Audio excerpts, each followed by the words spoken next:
So the climate is very good and the chapter is also very good, which we have to go ahead with, right? So we have started with sexual reproduction and flowering plants, and we're going to go ahead with pollination. We had already completed something called as microsporogenesis, megasporogenesis, and now we have to go ahead with pollination. So yesterday, I guess you would have got the presentations, PPTs with you all. It's there in our group. So it will be easy for your reference as well. So let's go ahead with pollination.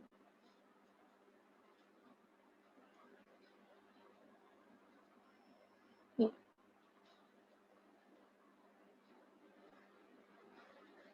Okay. So in the last class, I just gave a quick briefing of what we did in the last class. So in the last class, we had completed something with respect to megasporogenesis. I had told you all that ovule is going to contain new cells. One of the cells of the new cell will act as MMC, that is megaspore mother cell. It will undergo meiosis to form 4 haploid megaspores, right? Out of the 4 haploid megaspores, 3 will degenerate and only 1 will remain functional. That one megaspore which is going to remain functional will be called as functional megaspore.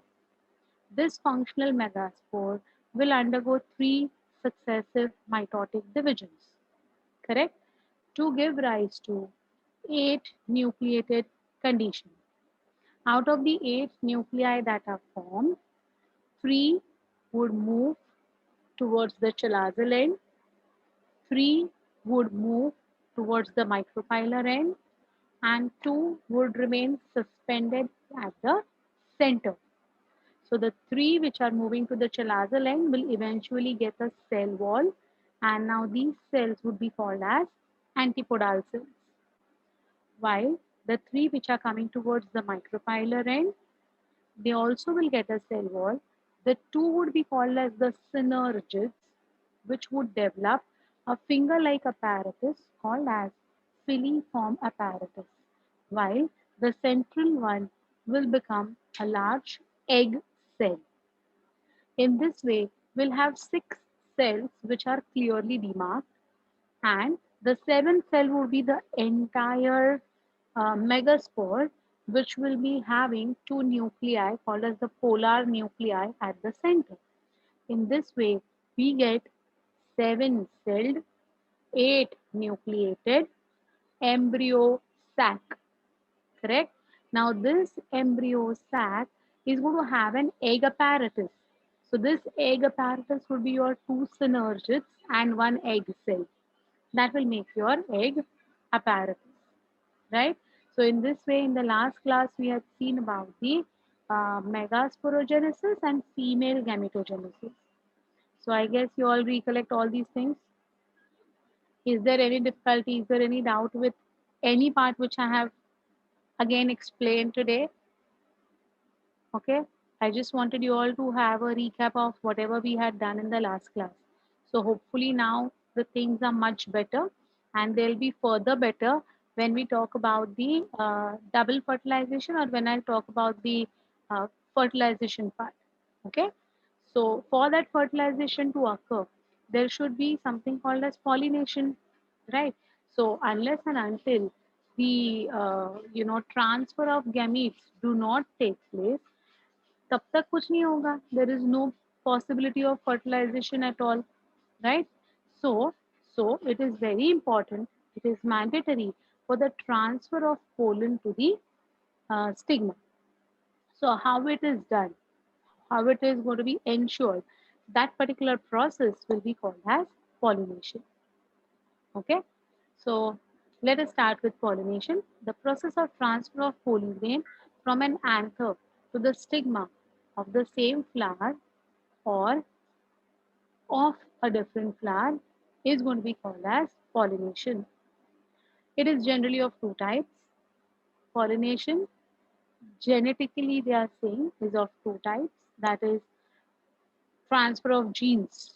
Okay, So we have got self-pollination and cross-pollination. Self will further have autogamy and deuterogamy. So what is autogamy? Autogamy means transfer of pollen from the stigma, from the anther. Whose mic is on, beta? From the anther to the stigma of the same flower. Okay, तो ये एक flower है. Okay, ये flower के अंदर androecium भी है, gynoecium भी है. Androecium is going to have stamen. Stamen would have antherlobes. Antherlobes will have pollen grain. So these pollen will be transferred from the same flower to its same flower का stigma. ठीक है? That type of pollination will be called as autogamy. Deuterogamy means what?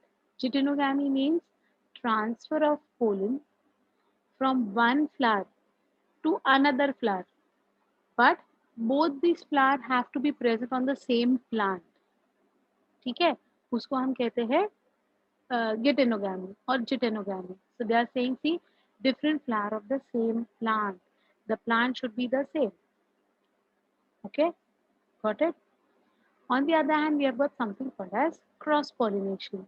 It's going to be further divided into xenogamy and allogamy. Okay, now what is xenogamy? It's transfer of pollen from one flower to another flower, which is very much similar to deuterogamy, right? But what is the main difference? This another flower would be on another plant altogether. ठीक है, पूरा दूसरे plant के flower की बात हो रही है. सो दो अलग अलग ट्रीज है जिनके फ्लावर्स है, and they should belong to the same species. Fine.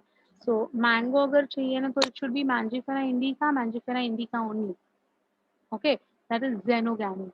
And allogamy is something called as your artificial fertilization in case of plants.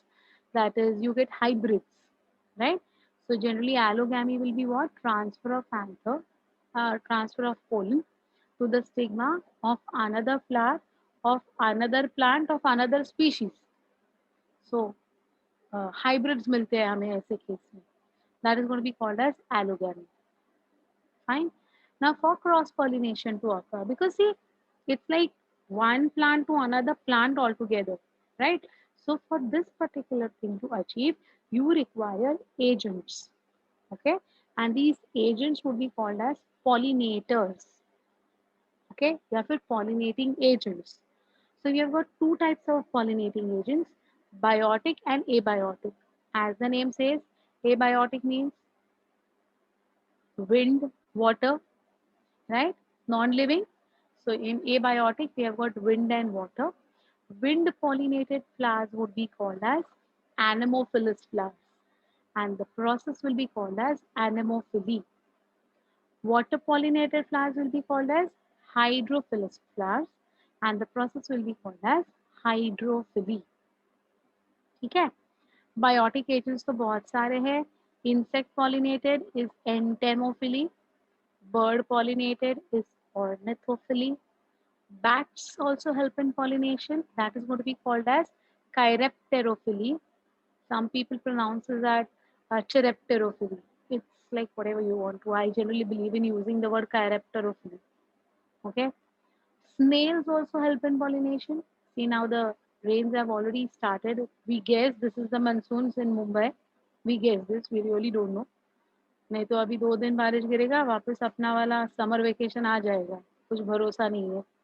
So hopefully, if this is going to be your, monsoons, then you can see snails around, and these snails are also helping in pollination. So that type of pollination will be called as malcophily. Okay, and even there are snakes which help in pollination. So yeah, even snakes help in pollination. I'll explain, and I'll come to Ophiophily. I'll explain. So especially sandalwood. You know sandalwood. Santalum. It is the scientific name of sandalwood is Santalum. So sandalwood is going to have, that sandalwood forest. It is going to have lot many snakes. There are many snakes present in the sandalwood forest. And snakes, when they creep over the sandalwood trees, they carry pollens with them, and they deposit it on their skin, of course, okay, and they deposit it on the stigma, and they ensure pollination. So snakes also help. Even elephants are going to help. Okay, there is something called a zoophilia also. Even elephants help in pollination, especially of Rafflesia plants. So I have given all these things. Yes, yes, yes. Very good, Mukta. Yes, beta. So it's going to be your Rafflesia plant, wherein elephants are helping in pollination. So you've got so many different agents. They don't come to know that they are like involved in pollination, but they are attracted towards the color of the flowers, the smell, that is that beautiful odor of the flowers, or some of them get attracted towards the nectar of the flowers. So because of all these things, they come, and eventually they help in pollination. Okay, so first we have to see about self pollination, then we have to see about the cross pollination, and then we have to discuss the abiotic and biotic agents involved in pollination. Okay, now all these events are coming under your pre fertilization events. So, microsporogenesis, megasporogenesis, male gametogenesis, female gametogenesis, pollination, they all come under your pre fertilization events. Okay, so I guess what is the content of pollination that we have to go ahead, you all are clear with it. So now let's go into the details of all of them. Yeah. Self-pollination is a process which involves the transfer of pollen grains from anther to the stigma of the same flower, or of another flower born on the same plant. Okay, so it could be the same flower or another flower on the same plant. Now this question is asked in your board exams for 1 mark. Define self-pollination and and give its examples.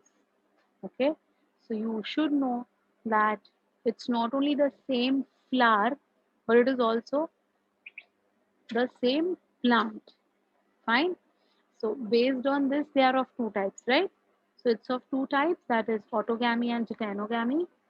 Autogamy is a kind of pollination in which pollen from the anther of a flower are transferred to the stigma of the same flower. ठीक है, समझ में आ गई बात? जैसे कि अगर अपने घर पे ही, हाँ, if you are having siblings, भाई बहन कोई है, तो जब तुम दोनों एक दूसरे के साथ कोई गेम खेल रहे हो घर में ही, you both belong to the same house, okay, and you both are playing together, ठीक है, then that is going to be an example of autogamy. Fine.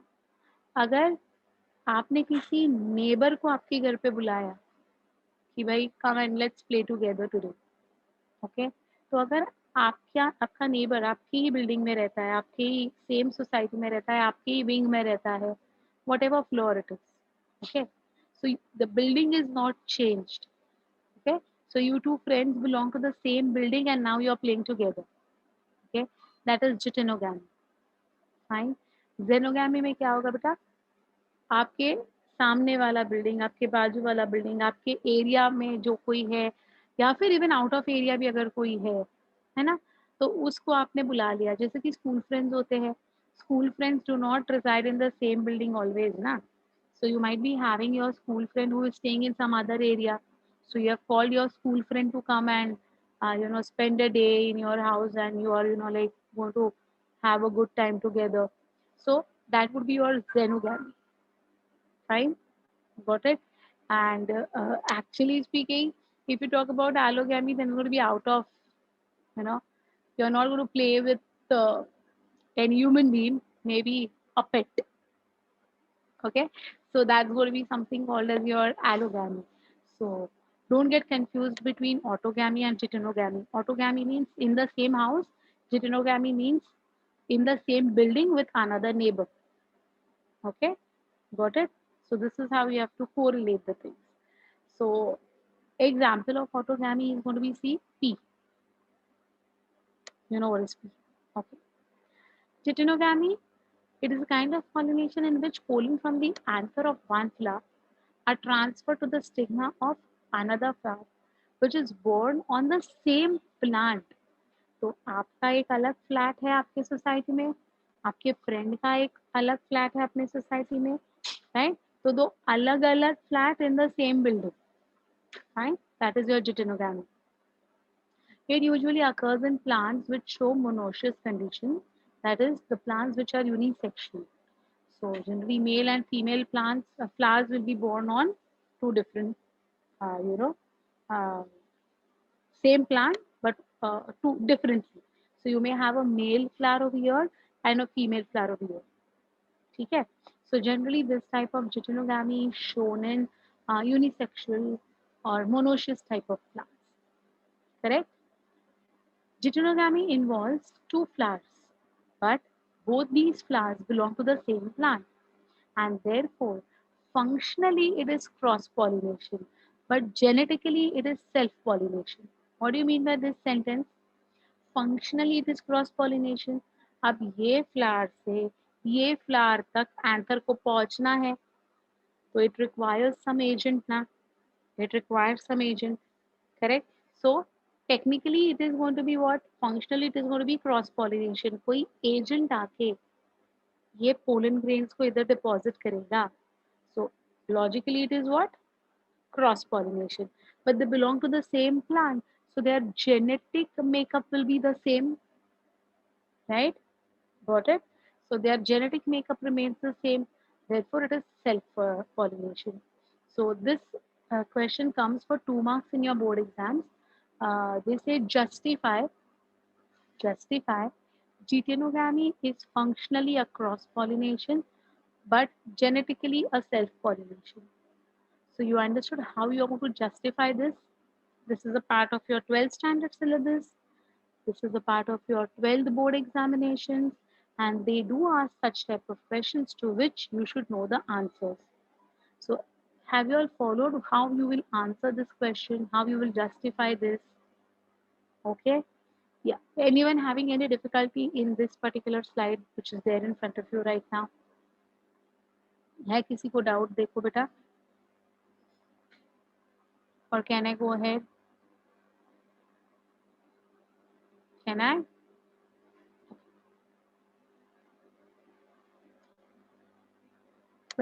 What are the merits of self-pollination and what are the demerits of self-pollination? Okay. So look at the merits. They are saying pollen grains are not wasted. Agree. Okay. Pollen grains are, you want me to explain the justify again?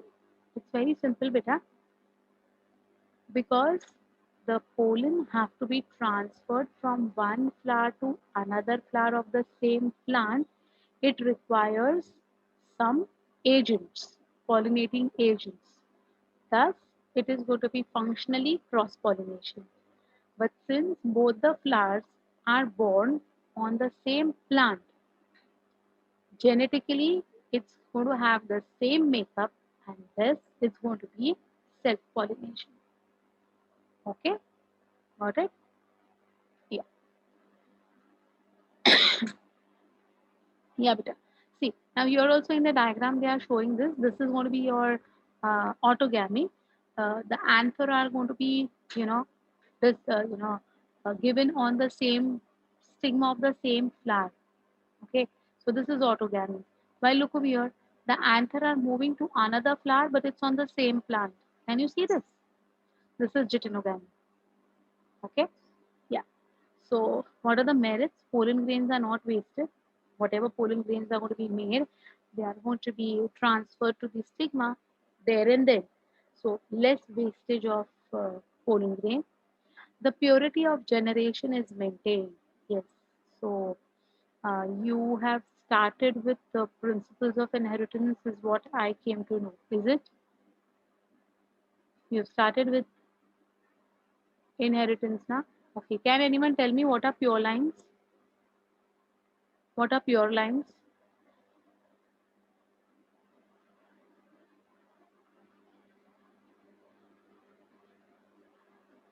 There's something called as pure lines.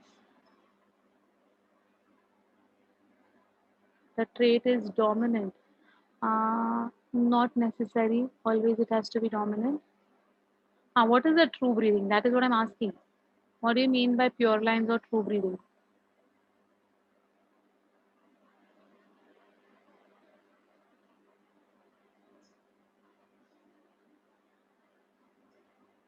Homologous are chromosomes, beta. F1 generation, not necessarily always F1 also.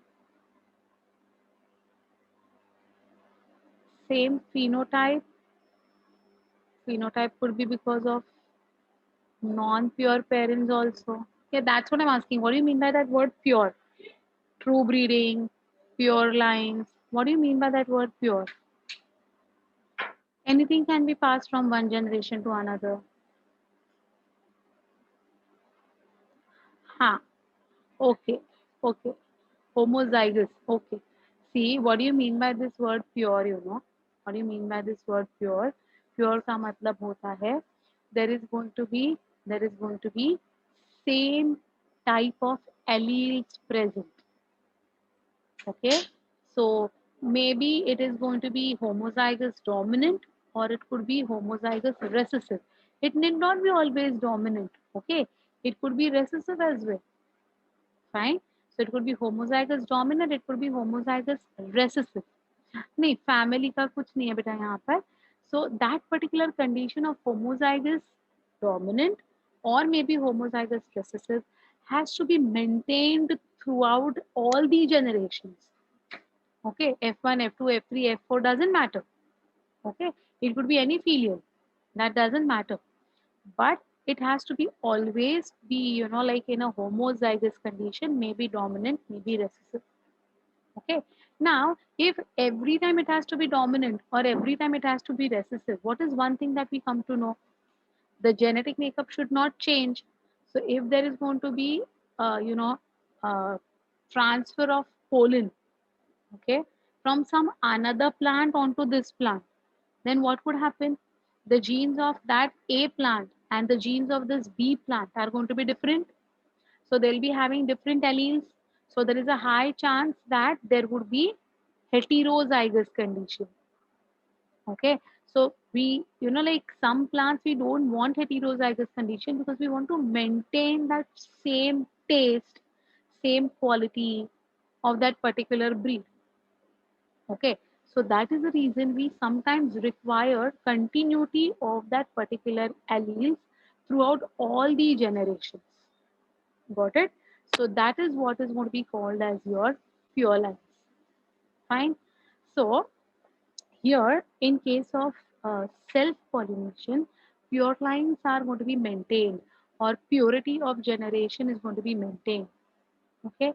So the purity of generation is going to be what?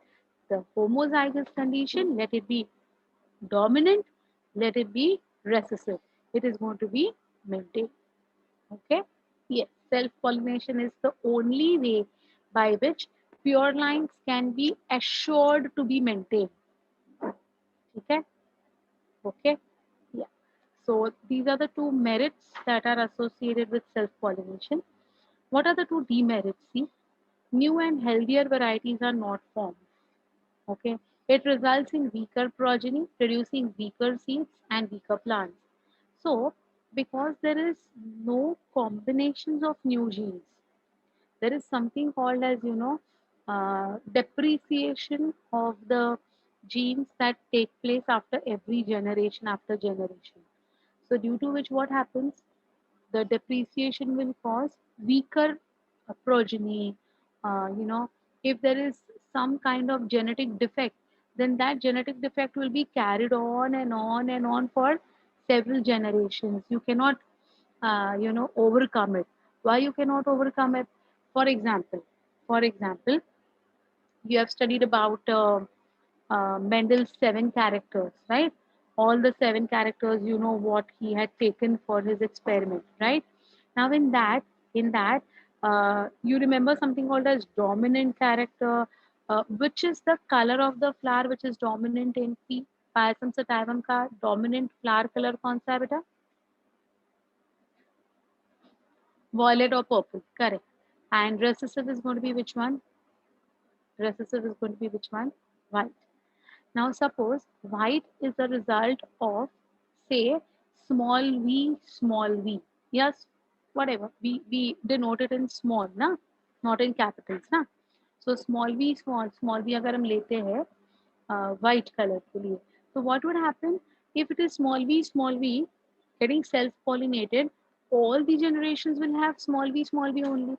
So the recessive character will be, going ahead, correct? But if there is a cross pollination that is taking place, if there is cross pollination that is taking place, what would happen? What would happen in case of that?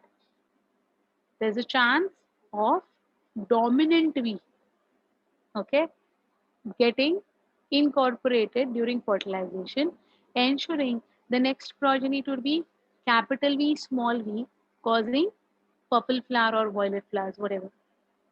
Understood?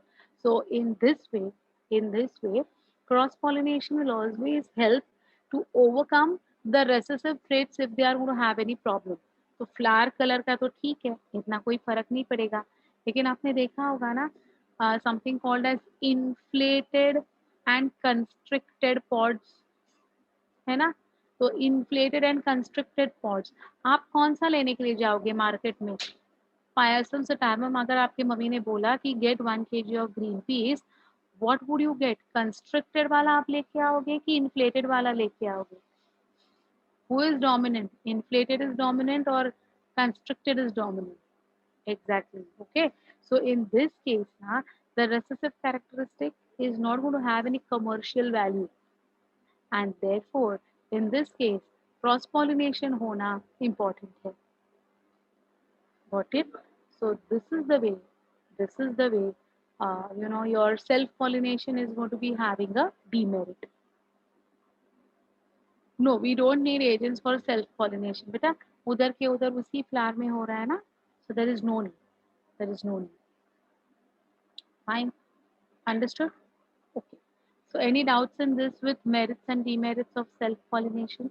It's easy, but still. Okay. Okay. Then we come to contrivances of self pollination. Now, what do you mean by the word contrivances? Contrivances का मतलब है adaptations. Fine. For deuterogamy, you require agents, no, my dear. For deuterogamy, you have to have? It's therefore we said na that deuterogamy is going to be what? Functionally cross pollination and genetically self pollination. So for deuterogamy you require, for autogamy you don't require. Okay. Yeah. Now, what are the contrivances or what are the adaptations which will favor self-pollination? Okay, so which will prevent cross-pollination and that will favor self-pollination. First is bisexuality. Flowers should be bisexual or hermaphrodites, means the same flower should have anther also and stigma also. Okay, so androecium, gynoecium, if present in the same flower, then there are chances of high self-pollination. Okay. Second is homogamy. Now this is a point which is very important. Anther and stigma of the bisexual flowers of some plants mature at the same time. So do you remember in plant kingdom I had told you all in Bryophyta and Pteridophyta that there is protoandrocene, that is androecium or the antherzoids were being formed and dispersed earlier, तब तक egg was not ready for fertilization. अगर ऐसा होगा ना plants में, then it's not possible to have self fertilization, self pollination. Okay, so both the anther and the stigma should mature simultaneously. Only in that case, self pollination will be seen. So that is called as homogamy. Fine. They are brought close to each other by growth, bending or folding to ensure self-pollination. This is called as homogamy. Example is Mirabilis jalapa. So even in principles of inheritance, you would come across this word Mirabilis jalapa, also called as 4 o'clock plant. And Mirabilis jalapa is going to show incomplete dominance. So if you have not done, you would be doing this. Fine. Catharanthus is your Vinca rosea. Periwinkle, potato, sunflower, wheat, rice, they all are going to be having homogamy. So in all these plants, the uh, androecium and the gynoecium mature simultaneously. Got it? So these are contrivances for, you understood the meaning of contrivances, huh? Adaptations. Fine. Bisexuality, homogamy. Third is cleistogamy. Cleistos का मतलब होता है closed. The meaning of the word clistos is closed. Okay.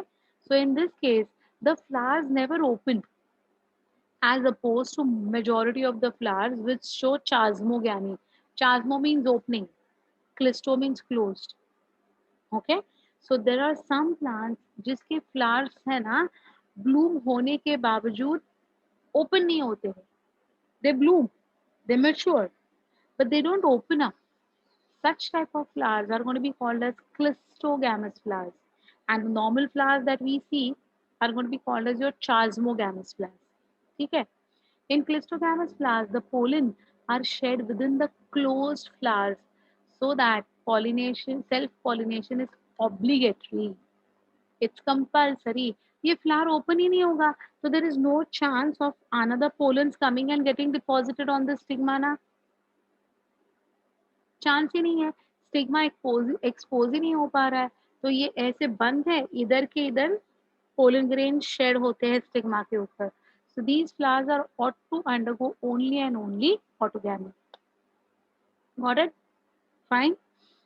Clistogamy is seen in underground flowers of Commelina bengalensis, which are small and inconspicuous. Why are they small and inconspicuous? Because they do not require any agent for pollination. They are not going to attract anyone. Why should they attract? Attraction किसके लिए होता है? Pollinators को ये करने के लिए, pollinators को अट्रैक्ट करने के लिए. अब ये केस में सेल्फ पॉलिनेशन ही हो रहा है, so where is the doubt of attracting the agents? No scope, no requirement, right? So they are going to be small and inconspicuous. Okay. Yeah, this plant also bears normal chasmoglamus flowers above. हाँ, तो ये जो Commelina है ना, इसके पास दोनों type के flowers है बेटा. क्लिस्टोगैमस भी है और chasmoglamus भी है. Okay. Clistogamy is also seen in Impatiens balsamia, that is your balsam plant. Viola tricolor, that's your pansy. You might have seen pansy flowers. Oxalis, Portulaca, Pyosum, Arachis. Arachis is groundnut. Okay. And Pyosum is not your Pyosum sativum. Okay. It's Pyosum odoratus. That is not coming under your Mendel's P. Okay.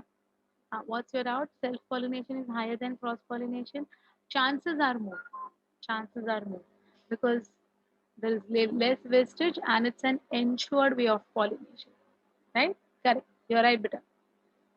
So you understood what is clistogamy and what is chasmogamy. So first was what? Bisexuality. Second was homogamy. Third is clistogamy. Any difficulty in understanding these three contrivances that are required for self-pollination? Anyone having any difficulty? Come on. Look at the chasmogamy is open, beta. What do you mean by chasmogamous flowers? Open flowers. Chasmogamy का मतलब होता है the flowers which will open to expose their stigma to cross pollination. That is chasmo.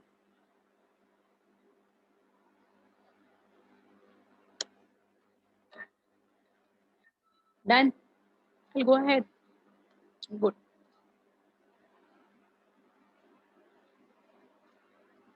Okay. How is clistogamy different from chasmogamy? Clistogamy में flowers will be closed. They won't expose their anther or their stigma at all because the flower is going to be in a closed condition. Okay.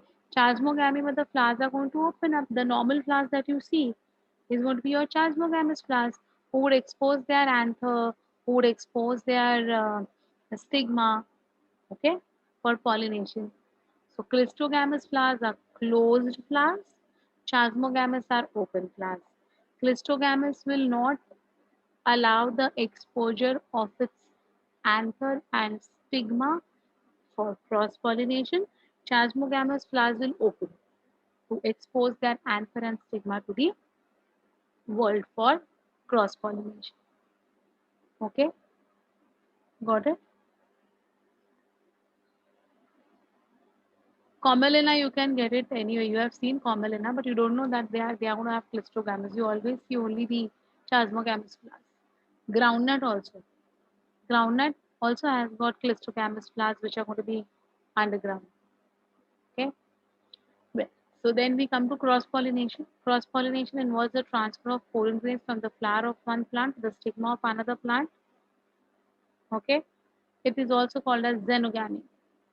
So here you can see these are two different plants altogether, and the pollen from one flower is moving to the stigma of another plant altogether.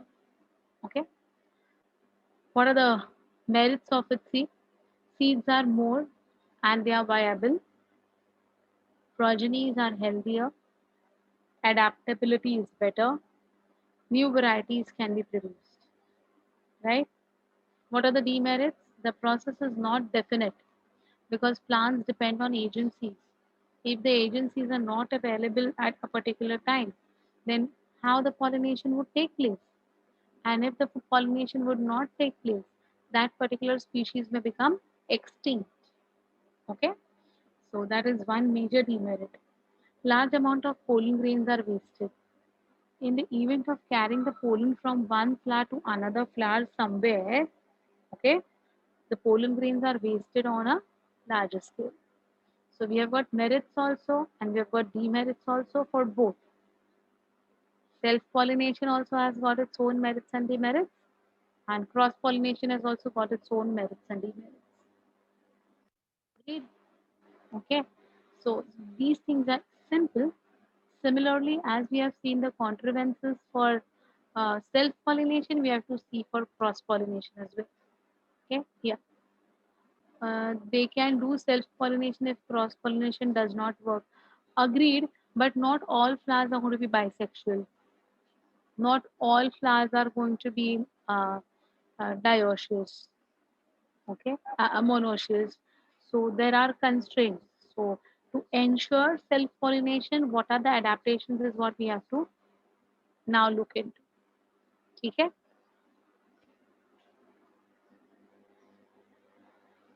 Contrivances for self-pollination or outbreeding devices. Huh. Is it possible for one plant to accept pollen grains of any plant, or there are some specific things required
Okay. Yeah, there was some problem with my connection. Sorry. So where was I? Uh,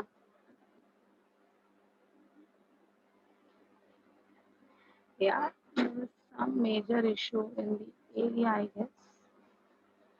Okay. So I was at the outbreeding devices of cross pollination, right? Yeah. So the outbreeding devices or contrivances or adaptations, as we say. So it's going to be first, which would be called as your declining. Okay, it will be called as declining. Yeah. More profitable with respect to, we saw the merits and demerits, na? So with respect to that, of course. Okay. Yeah. So first is declining. It's also called as unisexuality. So in unisexual plants, stamens and carpels are found on different flowers. Okay. So we'll be having male flowers alag se, female flower alag se on two different plants altogether. Okay. Unisexuality could be of two types. First, monoecious plant and dioecious plant. Now, my dears, this we have done in the chapter called as reproduction in organisms, but still I'm sure many of you all will be confused with these two terms. So understand what do you mean by monoecious plant, okay? When male and female flowers are present on the same plant, we call it as monoecious. That means flowers are different. See, bisexuality is different.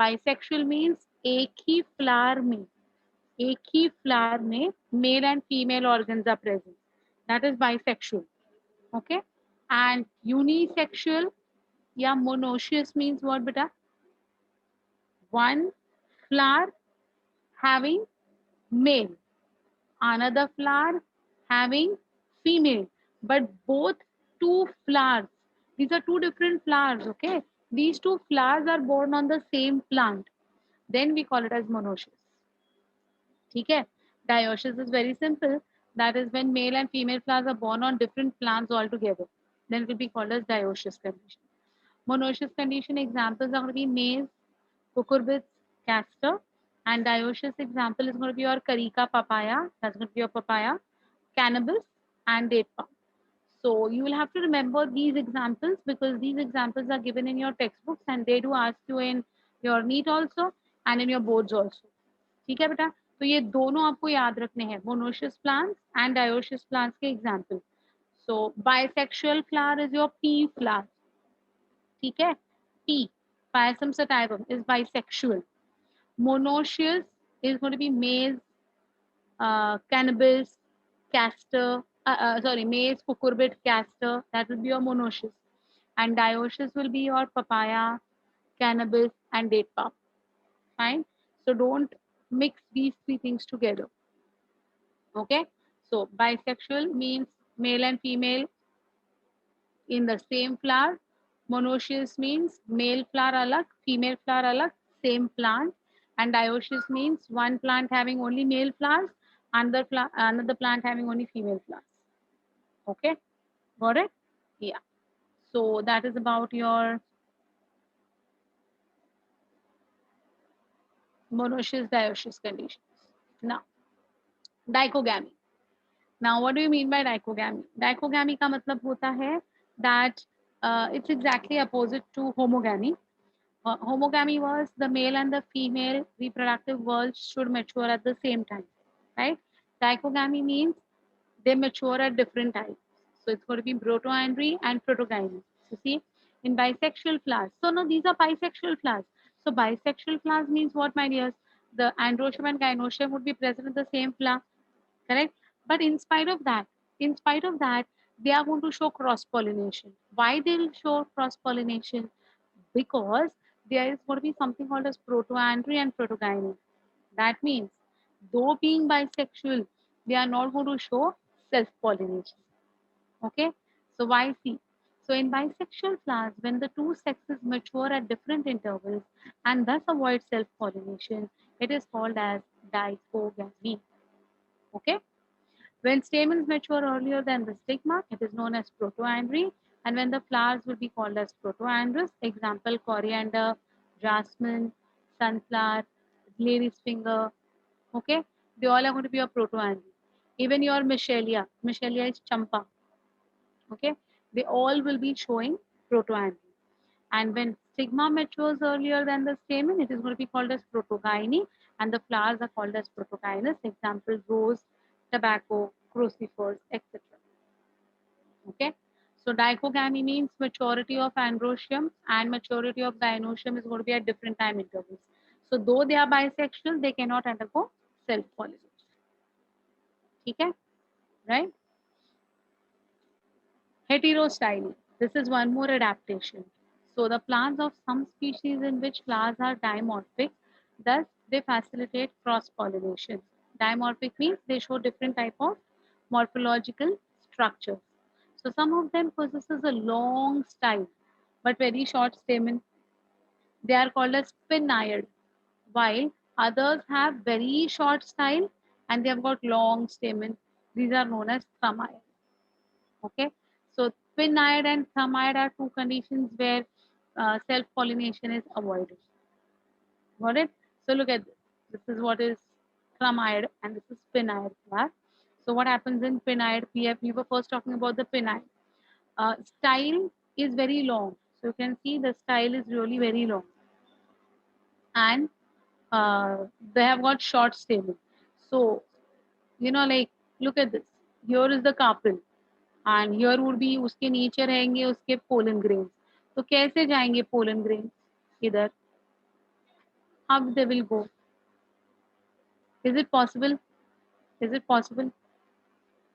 No, not possible. Huh? My voice is lagging.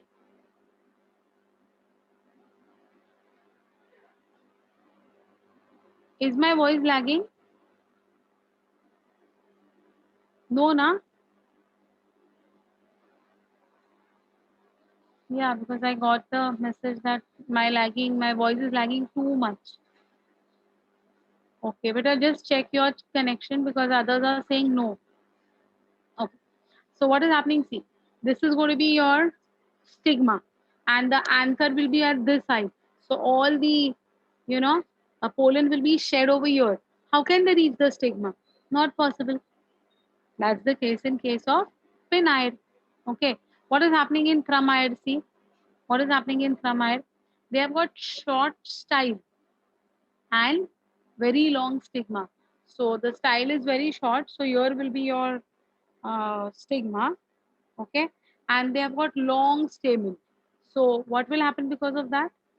All the pollen grains will be shed in the periphery and they won't go down. So in this case, though they are bisexual flowers, they are not going to be capable of undergoing self-pollination. This is called as heterostyly. Hetero means different. Styly is style ki size. Okay, so the style may be too long or too short. Any difficulty in understanding heterostyly? Anyone who is having any difficulty with heterostyly? No? Understood? Okay.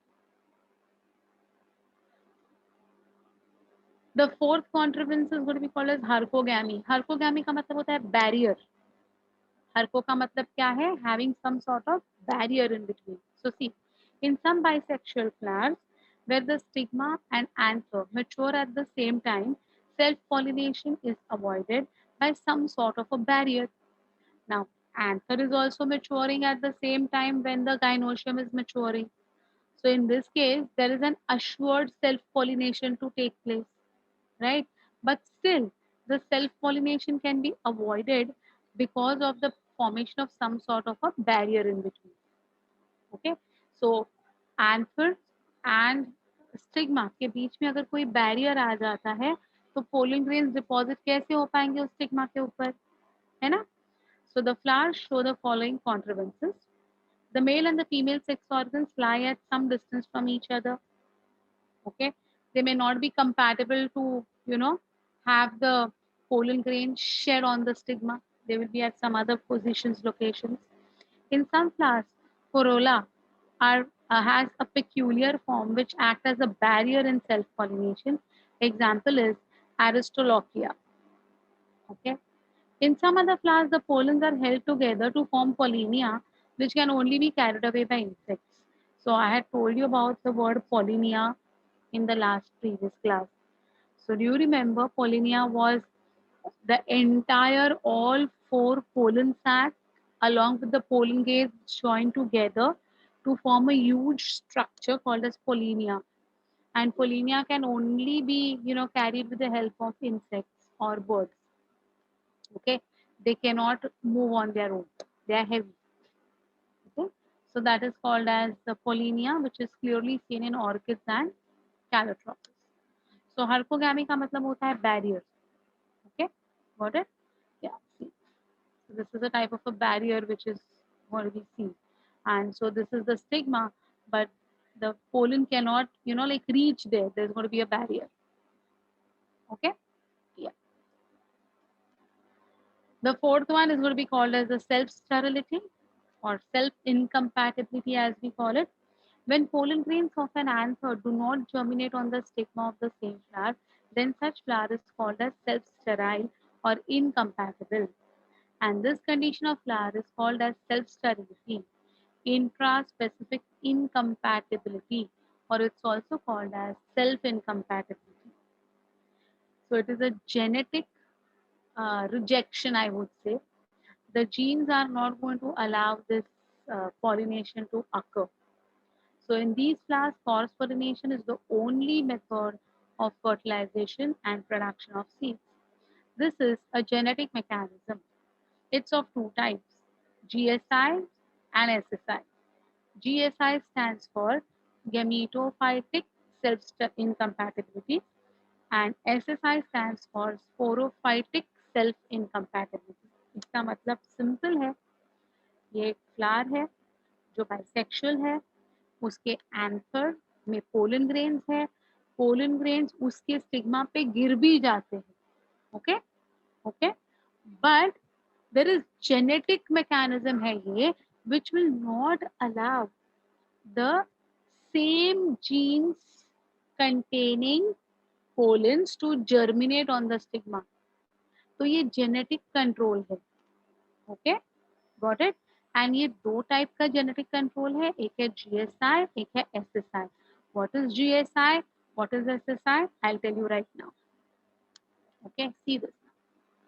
This is your GSI, this is your SSI. First, I'll talk about GSI. Gametophytic self-incompatibility. Stigma is smooth and wet. Outcome of the interaction between the pollen tube and style is determined by the genotype of the pollen, that is the gamete. S locus products are synthesized after completion of meiosis. So after the meiosis is completed, the gametes which are going to be formed will have a gene, suppose S. Okay. Growth of the pollen tube is arrested in the style. Now if you look over here, see this is S1 and S2 of whom the pollen. What is the genetic makeup of the pistil? S1, S2. So because the pistil and the pollen have the same genetic makeup, the pollen tube formation will be arrested in between. Same type है, इसमें germination start हो गया, लेकिन जैसे ही pollen tube form होने को start हुई है ना बेटा, इमीडिएटली जेनेटिक कंट्रोल आ जाएगा और बोलेगा reject, do not allow the pollen tube to grow further. So in this case, S1, S2 type will not be allowed to grow. Okay, look over here. S1, S2 type. This is S1, S3 type. तो ये जो pollen tube है, ये जो S3 है, इधर S3 है, तो S3 है इसलिए S2 ग्रो पाया. Understand this, huh? When the pistil genetic makeup and the pollen genetic makeup is the same, it will not allow germination. So here it is S1, S2, here also S1, S2. Stop it. Second, pistil makeup is S1, S3. Pollen makeup is S1, S2. So S1, S1 common hai, pollen tube not allowed to grow. But S3 different hai na, so S2 will be allowed to grow. Okay, look over here. The genetic makeup is S3, S4 of the pistil. And what is it of the pollen? S1, S2. So both the pollen tubes are allowed to grow. Did you all understand this, my dears? Got it? Got it? Any doubts? Any difficulty in this? GSI samjha? So the pollen grain and the pistil genetic makeup should not be same. If it is same, it won't be allowed. Any difficulty? GSI समझने में ये crucial है हाँ. Many questions are going to be coming from this particular part. Okay. Yes. Now look at the sporophytic one. Okay. Sporophytic self incompatibility. Let us see. Stigma is papillate, that is hairy and dry. Outcome of the interaction between the pollen tube and the style is determined by the genotype of the sporophyte. Here it was going to be of whom? Here it was the gametophyte. Gametophyte was deciding. Here who is going to decide? The sporophyte is going to decide. That is the diploid tissue will decide pollen tube banega ki nahi banega. S. locus products are synthesized before the completion of meiosis. Here S. locus was produced after the completion of meiosis. Here it is going to be produced before. Growth of the pollen tube is arrested at the surface of the stigma. तो pollen tube आगे बढ़ने देगा ही नहीं थोड़ा बहुत भी, surface of the stigma पे ही arrest हो जाएगा. So there is no pollen tube formation at all in SSI. In GSI, at least to some extent, the pollen tubes were being formed, but in SSI, there is no pollen tube formation. See here, S1, S2, pistil, S1, S2, pollen, no tube formation also. Okay, now look over here. This is S1, S3. This is S1, S2. If it was controlled by GSI, what would have happened? This S2 would have formed the pollen tube, right? But this is the diploid tissue which is going to control the pollen tube formation. So here what is going to happen? Though it is S3 and S2, though it is S3 and S2, it is before meiosis. So it will not allow the pollen tube formation of S2 also, S1 also. तो S1, S2 साथ में आ गए ना बेटा, S1, S2 साथ में आ गए हैं ना, तो S1 के साथ S2 आया, तो S1 को ब्लॉक किया तो S2 को भी वो ब्लॉक करेगा. समझा? S3 आता तो भी ब्लॉक करता, S4 आता तो भी ब्लॉक करता. क्यों? क्योंकि S1 है, S1 है, S1 है, इसीलिए वो किसी को भी अभी पोलन ट्यूब बनाने नहीं देगा. Okay okay, look at this, huh? This is important. This is important. हाँ, yes. Very true, beta. Komal, very right. So SSI believes in equality. Yes. So एक को अगर मैं उसको क्या डर लगता है पता है कि अगर दो बंदे आए हैं, बेल बजी है, दो लोग अंदर आना चाहते हैं, एक आपका फ्रेंड है और दूसरा आपका दुश्मन है, तो आपको क्या डर लग रहा है? अगर मैंने डोर खोला तो फ्रेंड तो आएगा अंदर, उसके साथ अगर दुश्मन भी आया तो मैं डोर ही नहीं खोलूंगा. Something like that. So this particular S1, increase the genetic makeup of the pistil, but it is actually scared to allow the S2 to enter. उसको लग रहा है कि नहीं, if I allow the S2 to form a pollen tube, even S1 might form. Okay, got it? So a very good formula, yes. So you know that is the reason it will not allow anyone. It will not allow anyone to form the tube because वो डरता है. S1 है तो मैं डर रहा हूँ भाई, मैं S1 को नहीं अगर अंदर आने दे रहा हूँ, पोलन ट्यूब बनाने दे रहा हूँ, तो मैं S2 को भी नहीं बनाने दूंगा. Got it? So that is your sporophytic system or SSI types. GSI क्या करता है? GSI बोलता है तू नहीं आने का, तू आने का, चल. SSI क्या करता है? दोनों भी नहीं आने का. Don't come. No one will enter. Okay. Got it? Yes. Yes, Manan, you're right. So yes, that is going to be your, like a problem. So in SSI, एक भी अगर same genes वाला है, don't allow anyone to enter. Okay. On the other hand, look at this. This is S3S4. What is it? S3S4. है ना? S3S4, no genetic comparison at all with S1, S2. So both will be allowed to enter. Did you all understand the difference beta? समझा what is the difference between GSI and SSI? ये बहुत important है.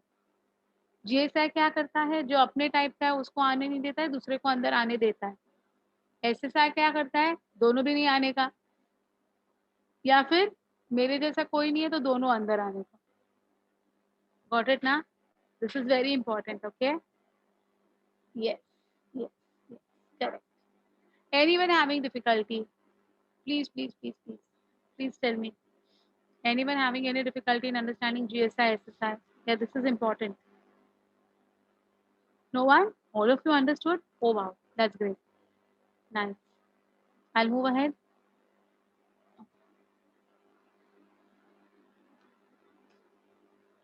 Fine. Now this is a very easy and simple part. Okay. So agents for cross-pollination. Cross-pollination involves external agents for the transfer of pollen grains of one flower to the stigma of another flower. Two main groups: abiotic, biotic, wind, water, and biotic is insect, birds, bats, snail, and animals, etc. Okay, so all are going to be coming under your biotic process. First, we'll talk about the abiotic ones, that is anemophily. Anemophily means wind pollinated. Okay, when the flowers are pollinated by wind agency, the phenomenon is called as anemophily. Now, my dears, majority of you all ना anemo है ना, आपको लगेगा animals are going to get involved in pollination. No, हाँ, anemo है वो.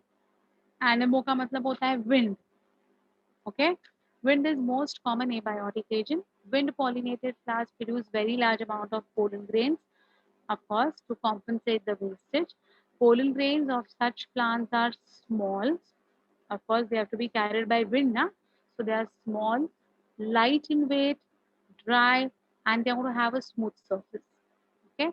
On the other hand, the stigma is going to be feathery or hairy or brush-like, so that it can capture maximum number of pollen grains.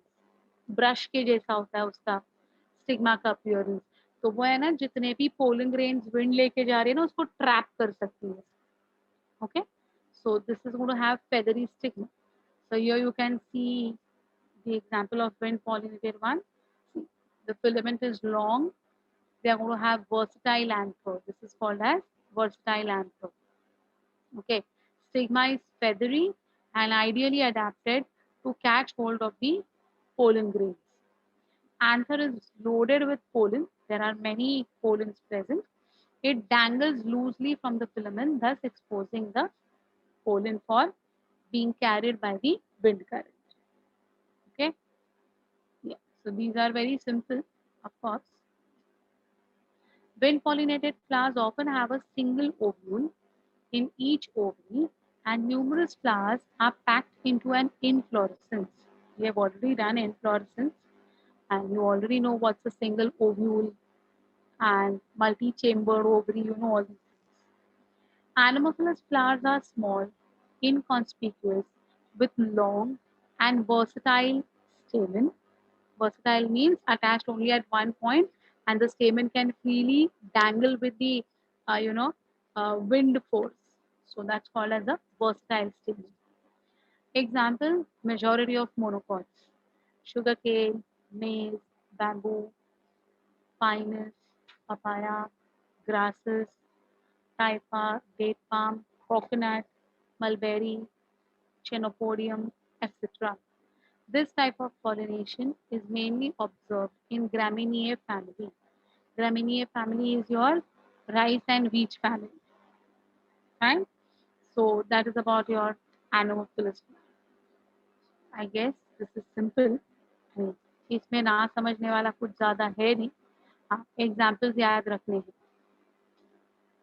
Second is hydrophily. अब यहाँ पर थोड़ा सा ध्यान दे दो बेटा. हाइड्रोफिली है ना, आपके बुक्स में अच्छी तरह से डिफाइन नहीं किया है. So just understand this very nice. The transfer of pollen grains through the agency of water is called as hydrophily. The water pollinated plants are also called as hydrophilous plants. The following are the floral adaptations: unisexual, small, and inconspicuous flowers. How are the water pollinated flowers? They are unisexual. They are small, inconspicuous, hidden. दिखते नहीं है हमें. They are without any fragrance, bright color, nectar. उनको क्यों चाहिए? पानी ना थोड़ी ना अट्रैक्ट होने वाला है ये सब चीजें से, right? Pollen grains and other floral parts are unwettable. Unwettable means they are going to be covered with mucilage. Fine. Specific gravity of pollen grain is controlled by the formation of one or more starch grains in the pollen. So what do you mean by the word specific gravity? So that they will either float, okay, or they'll remain suspended in the water. They'll not sink to the bottom. That is the specific gravity. Fine. Stigma is long and sticky. Hydrophily is of two types: hypohydrophily and epihydrophily. As the name says, hypo means the pollination will occur below the water surface, and epihydrophily means it will occur on the surface of the water. Okay, so we have to understand both hypo and epi. Yeah, look at this. Hypohydrophily, pollination is going to be taking place with the help of water below the surface, and in hydrophytes they are going to have submerged female flowers. So in hypohydrophily, what is going to happen? The female flowers are submerged. If you can see, I've highlighted the word female in bold capitals and I've made it red in color because it's very important. Hypohydrophily में कौन submerged है? Female flowers submerged है, male flowers नहीं. The female flowers are submerged. Okay. Such plants produce needle-like pollen grains which lack enzyme. They do not have an enzyme made up of spore pollen. Okay.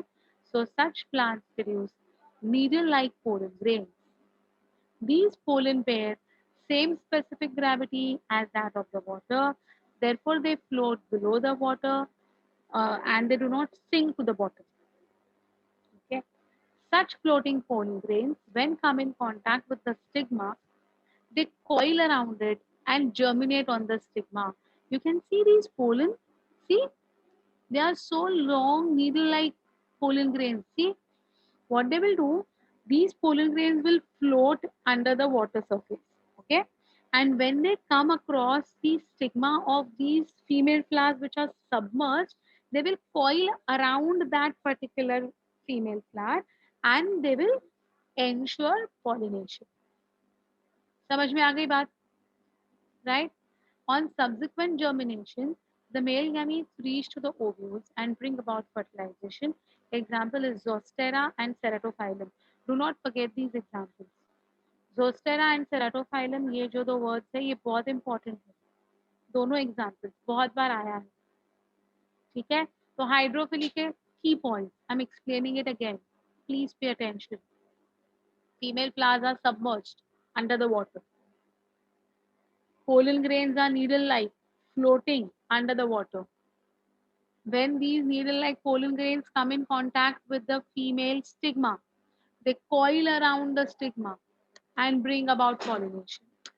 Any difficulty in understanding hypohydrophily? Anyone? This is Zostera. ये जो है ये Zostera है और ये Ceratophyllum है. किसी को कोई डाउट है बेटा?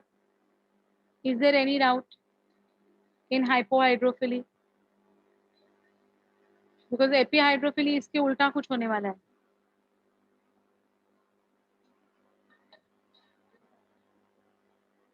No? Got it? Good. Yeah. Look at epihydrophily. Epi means above. So now what is going to happen? See. When pollination occurs on the surface of water, it is called as epihydrophily. It is seen in Vallisneria, which is a dioecious plant. Dioecious plant. Okay. The male and female flowers both are submerged and they're produced on different plants. So there's going to be a female plant, there's going to be a male plant. Both the plants are right now submerged under the water. Okay, but what happens now? At the time of maturity, the male flowers get detached from the male inflorescence and they begin to come to float on the surface of the water body. तो ये जो male flower कहाँ बना बना पानी के अंदर, लेकिन जैसे ही वो मैच्योर हो गया, it has detached itself from the parent plant and the male flowers are coming and floating on the surface of the water body. Got this? Understood? Now, female flowers कहाँ है? Female flowers भी submerged. But now look at the female flowers. The female flowers have a coiled, long pedicel which undergoes uncoiling at the time of maturity. तो female flower detach नहीं होती है. Female flower will not get detached. Female flower is submerged below the water. It will uncoil and it will come near the surface of the water where the male flowers are floating. समझ में आ गई बात? Okay, तो female flowers भी कहाँ बने? पानी के नीचे बने. मेल फ्लावर्स भी कहाँ बने? पानी के नीचे बने. लेकिन मेल फ्लावर्स डिटैच होके सरफेस पे फ्लोट करने लगे. फीमेल फ्लावर्स डिटैच नहीं हुए लेकिन अनकॉइल हो गए because they going to have a long pedicel and uncoil होके ये पानी के सरफेस के इधर आ गए where now they are going to encounter the male flowers. Got it? Now what happens? They now reach the water surface and get surrounded by the detached male flowers which are already floating on the water surface. So here the diagram shows it very clearly. Here you can see these are the male flowers which are floating on the surface. These are the female flowers. Look at the long pedicel. See. It is not detached. It is still attached. ये देखो coiled है यहाँ पर बहुत clear दिख रहा है. So even this will eventually get uncoiled and even it will come near the surface of the water, right? Now they undergo anthesis, that is formation of pollen at maturity, due to which pollen grains are deposited on the stigma of the female flower and cross pollination is achieved. So where the pollination is going to take place, beta? On the surface. Where are the flowers going to be formed? Bottom. And so, okay, got it? Any doubt in this? Example is only one, Vallisneria. In your book, they have given only one example, that is Vallisneria. Okay? So these are the male flowers. These are the female flowers. This is the ribbon-shaped leaves. This is the male inflorescence from where the flowers, male flowers will get detached. These are the roots. Any problem in understanding hypohydrophily and epihydrophily? Hypohydrophily example is Zostera and Ceratophyllum. And epihydrophily, there is only one example, that is Vallisneria. Doubts? Doubts? Distinguish between hypohydrophily and epihydrophily comes for 2 marks in your board exams. You're supposed to write 4 points of differences. 5th point will be your examples. If you don't write the examples, they will deduct your half mark. But if you consider example as the 4th point, still your half mark will be gone. So you should have 4 points of distinguish along with the 5th point, which will be examples. Is it okay? Fine. So I hope you know what are the differences between hypohydrophily and epihydrophily after understanding both. So that's all about your hydrophily. Okay, got it? Yeah, it's very simple, right? Yes. What do you want? Recap. Okay. In case of epihydrophily, the male flowers and the female flowers are going to be found at the bottom, submerged. Okay. They are in the dioecious condition. The male inflorescence, as it matures, will detach the flowers and the male flowers will come and float on the surface. The female flowers will have a very long and coiled pedicel. As the male flowers are going to come and float on the surface, the female flowers will uncoil. They will not detach from the parent plant. They'll just uncoil and they'll come to lie near the surface of the water where the pollen grains are maturing. That is, anthesis is taking place. Now, once the pollen grains have been formed, the male flowers and the female flowers will undergo pollination, ensuring that cross pollination takes place. Okay, what will happen in your hypohydrophily? Hypohydrophily may the pollen grains are already, you know, coming out of the male flowers and floating in the water body. There, the flowers are not getting detached, nothing. The pollen grains are coming directly into the water body. They are needle-like and long, and they come and surround the female flowers which are submerged, and they bring about pollination. Okay, got it? So that is about the abiotic agents. Now we come to the biotic agents. Entomophily. When pollination is brought about by the agency of insects, it is known as entomophily or insect pollinated. 80% of pollination is going to be carried out by insects like moths, bees, butterflies, wasps, bumblebees, all of them. All the flowers pollinated by insects are brightly colored. They have sweet smell. They produce nectar. ये सब attraction के लिए है ना? Then entomophilous flowers produce a small amount of pollen which has spinous and sticky exine due to the presence of the pollen kits. So I had already explained what is pollen kit and I told you that generally it is found in insect pollinated flowers. तो वो जो insects है ना उसके mouth के इधर wings, legs, body parts इधर ये pollen grains है ना चिपक जाते हैं ठीक है The stigma of such flowers are long, rough and sticky. Why they have to be rough? So that when the insect comes, okay, due to the roughness and stickiness, the pollen grain gets deposited onto the stigma of that plant. Okay, so ये ना ये भी आता है that what is explain entomophily and explain the process of entomophily या फिर what are the contrivances of entomophily, what are the adaptations of entomophily. So ये आपको पता होनी चाहिए ठीक है what's your doubt beta if 2 marks 4 points 3 marks 6 points yes half mark for every point of your boards half mark each example will not have any marks अलग से but if you don't write examples half mark cut the insects visit the flowers for nectar edible pollen grain and shelter bees obtain both nectar and pollen grain from the flowers and they have a basket for collecting pollen on their back okay so it's not a basket actually it's their way the body is designed so that the pollen grains can be collected in that particular area okay salvia is an excellent example of insect pollination in which pollination occurs by lever turnpike method so it's called as lever method or turnpike method other examples of insect plants are yucca which is pollinated by the pronuba moth orchid which is pollinated by the ophrys uh, sorry, the orchid's name is Ophrys. It is pollinated by the wasp called as Colpa. And Ficus, which is pollinated by Blastophyta. So here you can see this is Ophrys. ये purple color का जो flower है ना, ये आपको दिख रहा है purple color का flower. Yeah.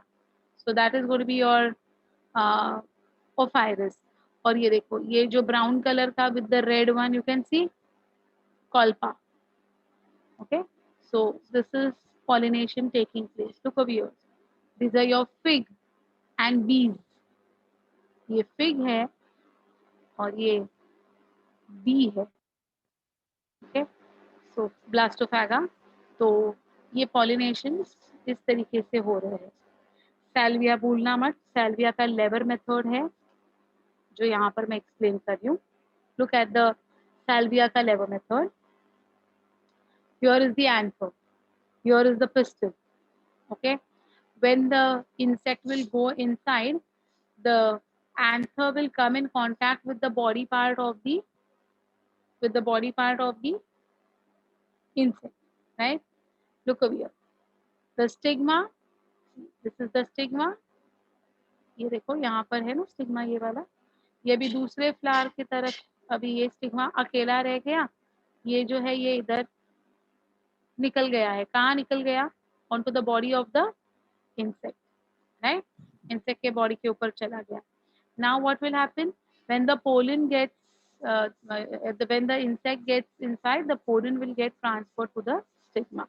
So now it is going to another, it is trying to go into another flower, right? And now when it is trying to go into the another flower, ये देखो इसका stigma already इधर आ चुका है जहाँ पर वो stick होके अंदर चला गया. So this is called as a lever mechanism. You know what is lever? अपने डोर पे जो लेवर होता है ना, वैसा. ओके, सो सैल्विया का एग्जांपल है लेवर मैकेनिज्म का. Regularly ask, frequently ask.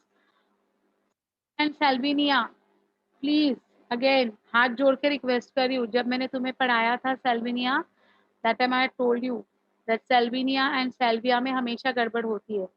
So Salvia is an angiosperm. What is Salvinia? Salvinia कौन है? Salvinia belongs to which group of plants? Plant kingdom, we have done it just now only. Come on, tell me.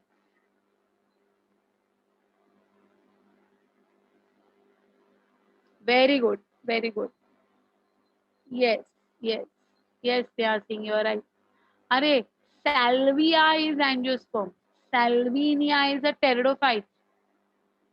Okay? Come on, only one answer was correct. Only Sneha Singh gave the right answer, that it belongs to pteridophytes. Okay. Second, we come to ornithophily. When flowers are pollinated by birds, the phenomenon is called as ornithophily. You can see the bird actually has, put its beak deep inside the flower and it is taking the nectar in, right? The most common bird pollinators are sunbird, hummingbird, crow, bulbul, parrot, myna, etc. The birds visit a large variety of flowers such as bombax, airprina, that is coral tree, callistemon, that is bottle brush, bignonia, agave, etc. Flowers are brightly colored and they produce plenty of nectar and large quantity of pollen. Hummingbird pollinates while hovering over the flowers and sucking nectar. So here you can see this is the hummingbird which is hovering over the plant and is also sucking the nectar. The birds can derive about, this is an important point, the birds can derive about half of its body weight of nectar in a single day. एक दिन में half of its body weight की जितना nectar P लेते हैं. Okay? The nectar is chiefly made up of sugars and they provide a sweet drink to the birds. So literally, the birds come to drink the nectar as we say. Fine. Of course, in this course of time, they, uh, you know, help in pollination. Two things you have to remember over here. First is how the flowers are and which are the birds which are involved in pollination and which are the flowers which get pollinated. So ये दो तीन चीजें आपको इसमें याद रखनी है. Then comes Chiropterophily, that is bat pollination. You can see the bats. There is some peculiarity of Chiropterophily. It's very important and it's very interesting also. The flowers they visit are large, dull colored because bats are nocturnal. They'll come out only during the night, right? So why they require their brightly colored flowers? Not required. Okay, so they have got dull colored flowers, but they have got a very strong scent. So बहुत ज़्यादा उनका smell होता है ये flowers का, very strong. और वो कैसा होता है पता है? वो जो स्मेल होता है ना, it is like fermenting fruity order है उसका. जब फर्मेंटेशन होता है तो एक कैसा फर्मेंटिंग ऑर्डर आता है ना, वैसे उसका स्मेल आता है. So Chiropterophilus flowers produce abundant pollen grains. These flowers secrete more nectar even than the ornithophilus flowers. These open at night. They emit rotten fruit like fermenting fruity odor. Rotten fruit. उसका smell आता है ये flowers में से. Example is Caigella pinnata, sausage tree as we call it, Adansonia, baobab tree, Bahuinia, Anthocephalus, that is kadam tree. तो ये जो है ना, ये बहुत फेमस है. रात में ही ये खिलते हैं और रात में ही इनका पॉलिनेशन होता है with the help of bats. So there's only bat. Okay, you only have to remember about the bat, nothing else. But you have to remember the plant species. Huh? You cannot forget the plant species के name. Okay. And fermenting fruity odor, rotten fruity odor, ये आपको याद रखना है. ठीक है? Yeah. So that is about your Chirapterophily done by bats. Look at this beautiful flower and how the snail is moving through its seed. So Malcophily, pollination by slugs and snails is called as Malcophily. Land plants like chrysanthemum and water plants like lemna shows Malcophily. Aracema, that is your snake plant, is often visited by snails and not snake. The name of the plant is snake plant, but it is pollinated by whom? Snail. Either mistake hoti hai. Many students feel that Aracema is your snake plant because it is pollinated by snake. No, it is going to be pollinated by snail. ठीक है? Ophiophily is snake pollination. Pollination by snake is called as ophiophily. Example, santalum, which is your chandan. Sandalwood बोलते हैं हम लोग उसको. So when the snake moves down the, you know, the plants of the sandalwood, आपने कभी देखा है नहीं देखा पता नहीं, मुझे सैंडलवुड का फॉरेस्ट, मैसूर में बहुत सैंडलवुड के फॉरेस्ट है. सो उसके ऊपर ऐसे है ना, वो स्नेक स्पॉइल करके बैठे ही रहते हैं continuous, and when they move across that twigs now of that branches, they bring about the pollination. Okay. Myremecophily is pollination by ants. So pollination by ants is going to be called as myremecophily. You can see over here the red ants. See how they are moving across the twigs and they are going to bring about the pollination. Okay. So wind pollination was anemophily. Water pollination was hydrophily. Hydrophily had two types, hypohydrophily and epihydrophily. That was the abiotic agents. Biotic agents में entomophily, insect pollinated, ornithophily, bird pollinated, chirapterophily, bat pollinated, malcophily, snail pollinated, ophiophily, snake pollinated, myremecophily, ant pollinated. Okay, so that's all with your pollinating agents and pollination. Okay, no, there is no requirement of any saints to attract. There is no requirement of any order for the snails to attract. Okay, they only require that bright color. Color will attract them. Okay, any doubts, any difficulty in whatever we have done till now? है कोई doubt? नहीं ना? Let's go ahead with pollen pistil interaction. It's very beautiful, very easy and very interesting. Fine. बहुत ही मस्त है ये. मतलब इधर आप बिलीव नहीं करोगे कि प्लांट्स भी ऐसा कुछ फेनोमेना दिखाते हैं.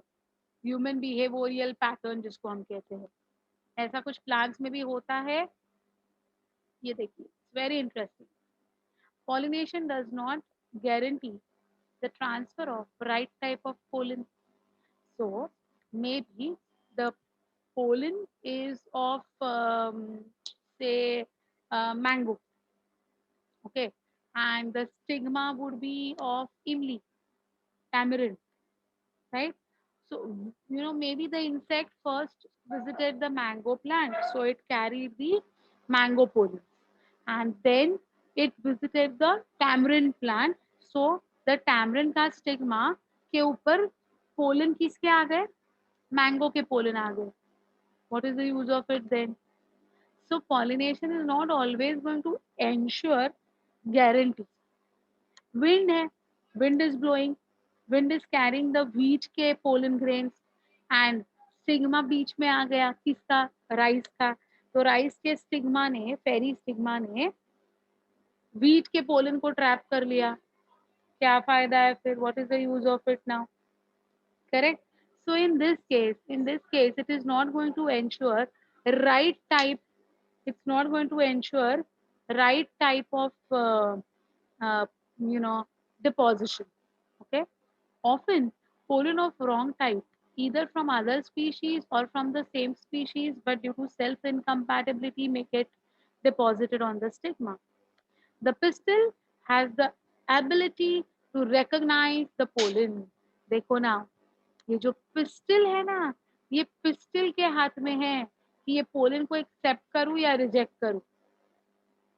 Okay, so see, the pistil has the ability to recognize the pollen, whether it is of the right type or it's of the wrong type.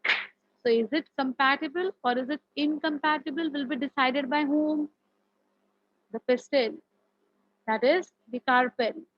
Okay, if it is of the right type, the pistil will accept the pollen and it will promote post-pollinating events that leads to fertilization.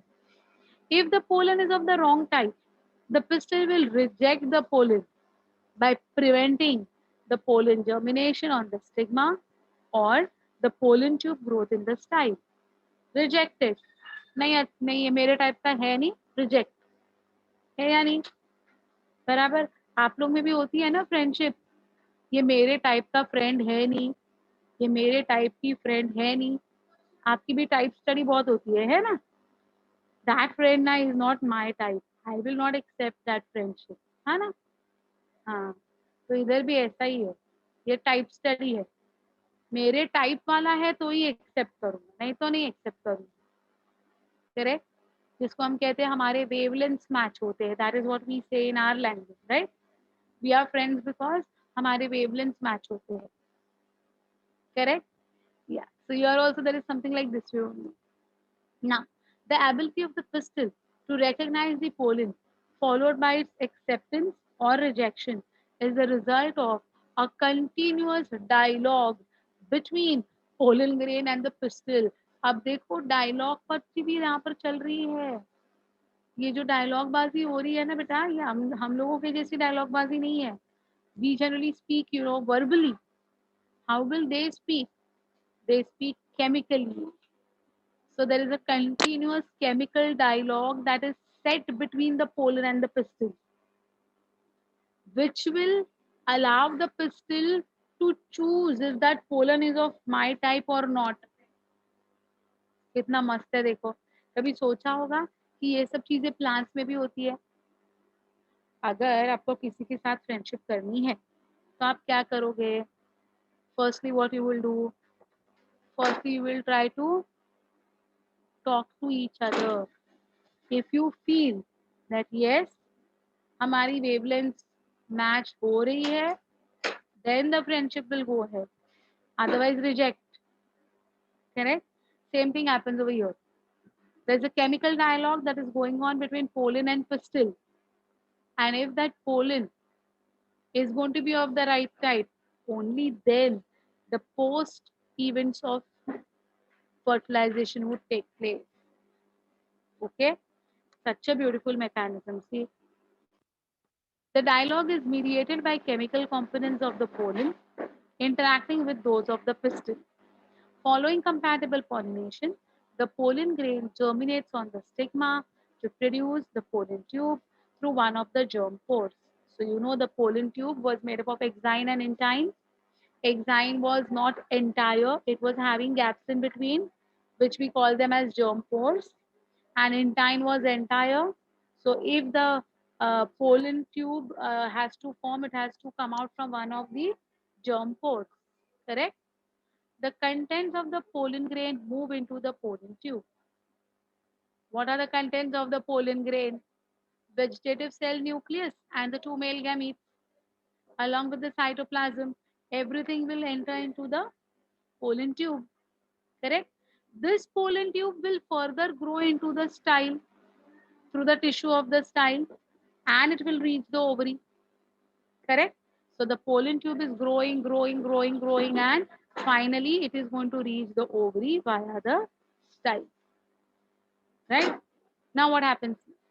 Pollen tube, after reaching the ovary, enters the ovule through the micropyle and then enters one of the synergids through the filiform apparatus. अब ये बहुत मस्त है. ये क्या होता है ना बेटा, ये ना सिनर्जिड है ना, ये एक्चुअली है ना सीटी बजाता है. कोई सीटी बजाएगा तो आपका ध्यान जाएगा कि नहीं उसकी तरफ? सच बोलो, कोई भी आपको नहीं बुला रहा है, किसी और को बुला रहा है. But when you hear that noise or that voice, you immediately will look back ना कि कौन बुला रहा है करके, किसको बुला रहा है. सिनर्जिड इज एक्चुअली ना सीटी बजा रहा है. किसके लिए सीटी बजा रहा है? पोलन ट्यूब उसके पास आए इसके लिए सीटी बजा रहा है. This is called as your chemical interaction between pollen and pistil. So this synergid which is having that filiform apparatus now, this synergid का filiform apparatus is actually, you know, bringing the pollen tube towards itself. So pollen tube कहाँ से start हुआ? Stigma से. वो सीटी मार मार के उसको नीचे नीचे बुला रहा है. मतलब क्या करा रहा है? उसको केमिकली अट्रैक्ट करा रहा है. Right? Now this particular pollen tube will enter through the micropyle, which is an opening, which is a small opening through the micropyle into the ovule. Huh? So through that micropyle it will enter and this pollen tube will come in contact with that synergid जो सीटी बजा रहा था. समझ में आ रही है बात? Right? Now what will happen? Recent studies have shown that filiform apparatus present at the micropylar part of the synergid guides the entry of pollen tube. That's what I said. It is going to सीटी मार के come here, come here, come here करके बुला के उसको entry लेने के लिए हेल्प कर रहा है. किसको? पोलन ट्यूब को. पोलन ट्यूब के अंदर कौन है बेटा? Vegetative nucleus which is also called as tube nucleus or pollen tube nucleus with two male gametes. So practically speaking, it is attracting whom? The two male gametes to enter inside. Correct? All these events from pollen deposition on the stigma until the pollen tube enters the synergids via the ovule is referred to as pollen pistil interaction. Understood what is pollen pistil interaction? हाँ, chemical dialogue कैसे set हो रहा है समझ में आ रहा है दोनों में, right? Yeah. So this is going to be your way of pollen tube getting incorporated into the ovule to reach the embryo sac. Any difficulty in understanding anything of this? Any problem? Any problem? Got it? Sure. Fine. Good. Well, so I'll just complete with this fertilization part, which is not much, so that in the next class, that is tomorrow, I can go ahead with post fertilization. Post fertilization समझने के लिए थोड़ा सा time लगेगा, ये easy है इसलिए ये बता रही हूँ. ठीक है, 5-7 मिनट्स में खत्म हो जाएगा. ठीक है, या the fusion of two dissimilar sexual reproductive units, that is the gametes, is called as fertilization. This process was discovered by Strasburger. Don't forget his name. He is Strasburger. Germination of pollen grain on stigma and growth of pollen tube. First event to occur. Pollen grains reach the receptive stigma of the carpel by the act of pollination. Pollen grains, after getting attached to the stigma, if they are of the right type, they will be allowed to absorb water or the sugary syrup, as we say, which will allow them to swell up. Okay. Subsequent to mutual recognition and acceptance of the pollen grain, the pollen grains will germinate in vivo on the plant itself to produce a pollen tube which grows into the stigma through the style into the ovarian cavity. Okay. The pollen tube will contain vegetative nucleus, tube nucleus, and two male gametes. Later, the vegetative cell degenerates. The pollen tube now reaches the ovule after passing through the style to come and touch the synergids. Same what we said just now. Yeah. Entry of pollen tube into the ovule. The pollen tube may enter the ovule by any one of the following routes. Porogamy, it will enter through the micropyle.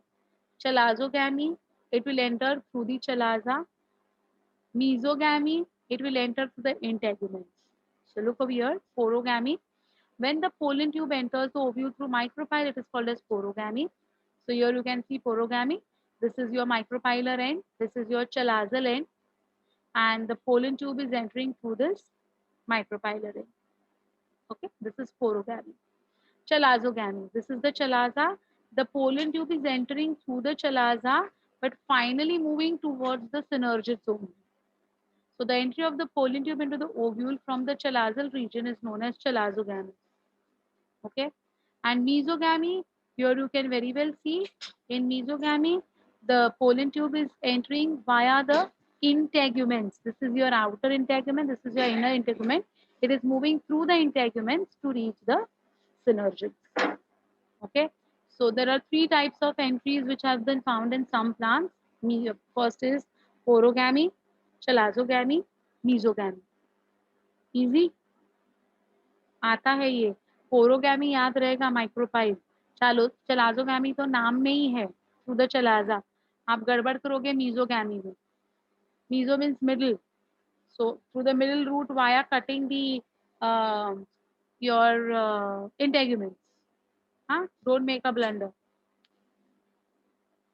Now, how will the entry of pollen tube take into the embryo sac? The pollen tube enters the embryo sac from the micropylar end only.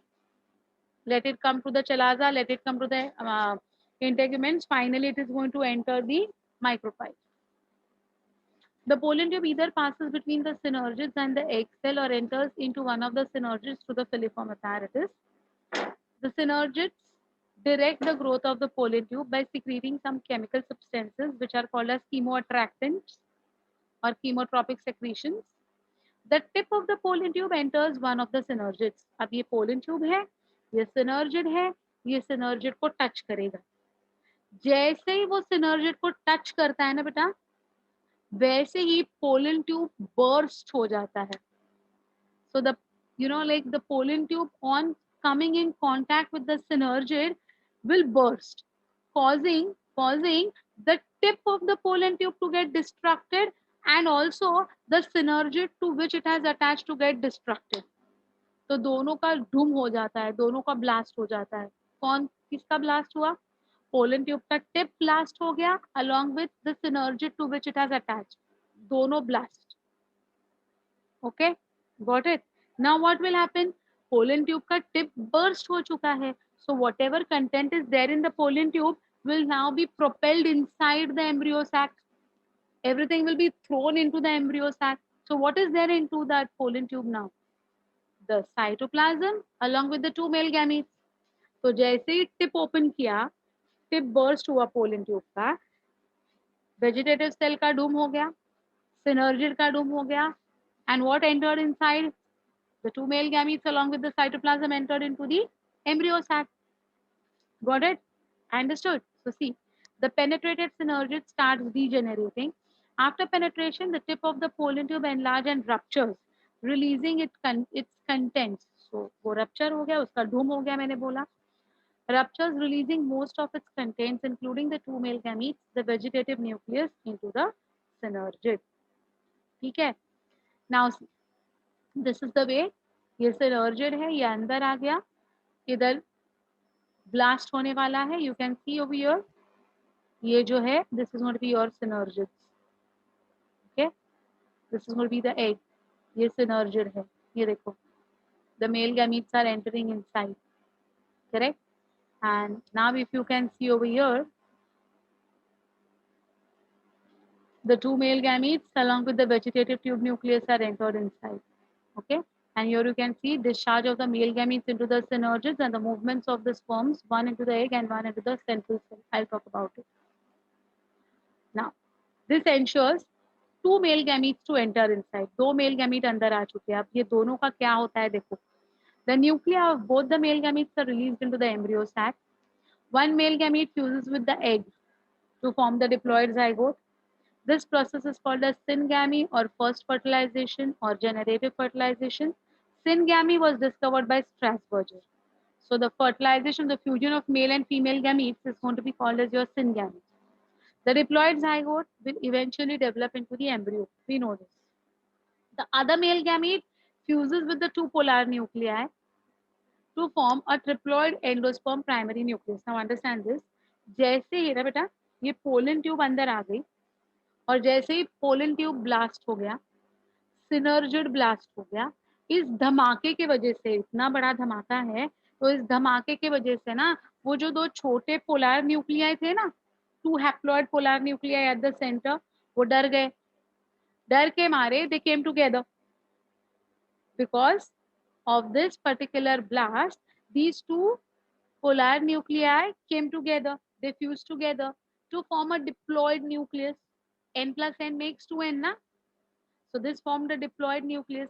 This diploid nucleus will be called as secondary nucleus. Okay, and the male gamete, there were two male gametes, one fused with the egg, the other male gamete will fuse with this 2N structure which is formed now. So 2N plus N, कितने N हो गए? Very correct. 3N हो गए ना? So ये 3N structure will be called as your triploid primary endosperm nucleus. TPEN. क्या कहते हैं हम लोग उसको? TPEN. Okay. So the process is called as triple fusion or second fertilization or vegetative fertilization. These two acts of fertilization constitutes double fertilization. The process of double fertilization was found out by Navaschin in Lilium plant and Fritillaria plant. So syngamy was found out by Strasburger, but double fertilization was found out by Navaschin. Okay, double fertilization occurs in angiosperms only. Gymno, pterido, uh, bryo, or algae will never show double fertilization. Double fertilization is the characteristic feature of angiosperms only. Why double? Because both the male gametes are fusing with someone. One male gamete is fusing with the egg, so this is one fertilization. And the second male gamete is fusing with the secondary nucleus, which is formed by the union of the two polar nuclei. Therefore, both the male gametes are fusing with something, and therefore we can see two fertilization, and hence it's going to be called as double fertilization. Have you all followed double fertilization? Quickly एक recap दे दूं फटाफट में. Stigma के ऊपर pollen आया, right type है या नहीं है ये सिनर्जिड डिसाइड कर रहा है bye chemo attraction that is going on between them. If it is of the right type, then the stigma which has produced the sugary fluid is allowed to be imbibed by the pollen grain. The pollen grain will drink or imbibe that water, will swell up. The swollen pollen grain needs to release its pressure, which will be released through one of the germ pores. That in time which extends through the germ pore will be called as the pollen tube. The pollen tube will be now passing through the style to reach the ovary, finally reach the ovule, where the synergids are helping in its attraction. The pollen tube will be having one its own tube nucleus and two male gametes. As the pollen tube comes in contact with the synergid undergoes degeneration. Along with the degeneration of the tip of the pollen tube. Due to this, the two polar nuclei fuse together to form secondary nucleus. The contents of the pollen tube will be thrown into the embryo sac, which is going to be having the cytoplasm and the two male nuclei. One male nucleus or one male gamete will be forced to fuse with the egg under the guidance of the second synergid. Okay. Once this fertilization is done, this is called as syngamy, while the other male gamete will be forced to fuse with the secondary nucleus, causing triploid primary endosperm nucleus, which is your free end structure, again under the guidance of the same synergid. Once the double fertilization is completed, this synergid also undergoes degeneration. इसका भी ढूम हो जाता है. Okay. Double fertilization is the characteristic feature of only and only angiosperms. Have you all understood this? समझा है? कोई doubt है? कोई डाउट है किसी को? Anyone having any doubt? Anyone having any difficulty? Come on, tell me quickly. सब समझा? क्या बात है? Very good. Sure. Okay. If you all have understood, that's good. So tomorrow, हाँ, of course, बेटा. So tomorrow we'll be having a lecture again, na? Yeah. So tomorrow only, na? Yeah, tomorrow. So tomorrow we can go ahead with what happens with that zygote and what happens with that TPEN. इन दोनों में आगे क्या होने वाला है वो हमें देखना है, which we'll be doing it in the next class, that is going to be tomorrow 8 to 10. Tomorrow we'll complete this chapter. Okay? Fine. So today you have understood whatever I have said. Pollination also, everything, huh?